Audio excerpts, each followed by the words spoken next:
बिना समय का कभी कार्य नहीं करना चाहिए। समय से हर चीज का भगवान ने समय बनाया है।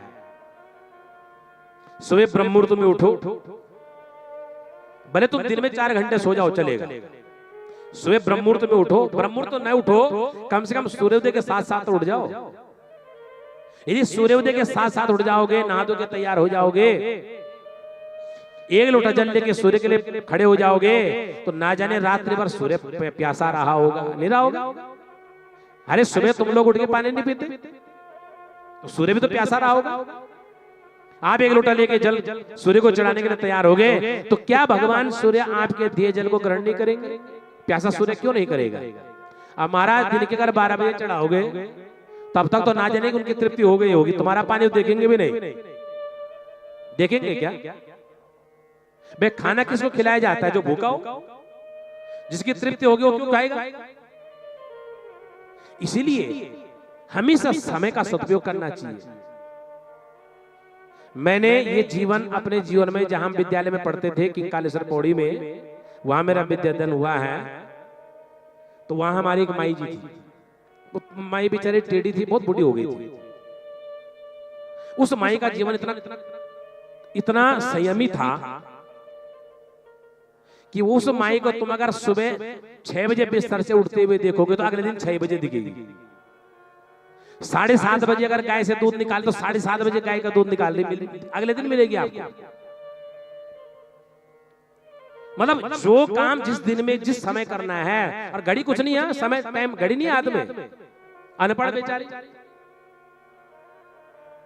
अगर शाम को दिन में वहां 9 बजे दाल भात बनता था, और अगर 9 से और 11 बजे तक भोजन बन गया, जिसने खा लिया दिन में कुछ नहीं मिलेगा। और 9 से 11 बजे, ठीक 11 बजी जिसने नहीं खाया, चाहे पतीला भर के भात बचा, सीधे गाय के मुंह में जाता है, प्रात में जाके पड़ता है। कोई खाए ना खाए, कोई प्रतीक्षा नहीं है। जीवन में यम था, नियम था। हमारे जीवन में कोई नियम नहीं है, कोई संयम नहीं है। जब मर्जी तब खा लो, जब मर्जी तब सो जाओ, जब मर्जी तब गा लो। इतनी मतलब विकृति और विकार हमारे अंदर आ चुका है, नहीं आया? घर में भोजन बनता था, हमारा चौका पोछा लग के सुंदर भोजन बन रहा है। अब पहले तो रसोई थी और अब किचन हो गई। पहले रसोई थी, अब किचन है। किचन समझे आप? किचन का अर्थ क्या होता है? किचन का अर्थ होता है कीचड़। समझा मेरी बात? अब दिखता तो है किचन में, नहीं दिखता क्या?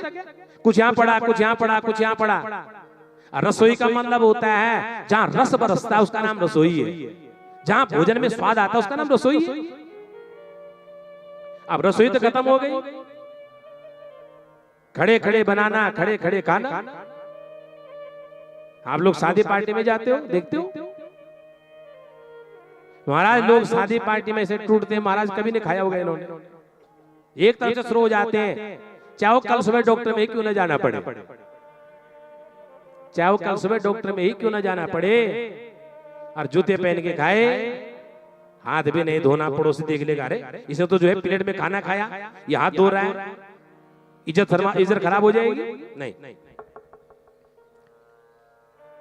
इसको तो विज्ञान भी कहता है, हम नहीं कह रहे हैं, विज्ञान भी इसको स्वीकार करता है। जिस संत महात्माओं ने जिस चीज को जिस तरह से बनाया है उसको उल्टा चलाओगे तो जीवन में ध्यान देना, तुम पर विकार ही विकार आएगा। नहीं आएगा विकार? बीमारी नहीं जकड़ेंगी। आज व्यक्ति की दशा यह है कि जमीन पर चैन से नहीं बैठ सकता 10 मिनट, ये दशा है। क्यों? बैठने की आदत समाप्त हो गई। खड़े खड़े खाना, खड़े खड़े जीना, खड़े खड़े रहना, खड़े खड़े घूमना, कुछ भी नहीं है। इसलिए संयमता होनी जरूरी है। जब तक संयमता नहीं होगी तब तक आप कुछ नहीं कर पाएंगे।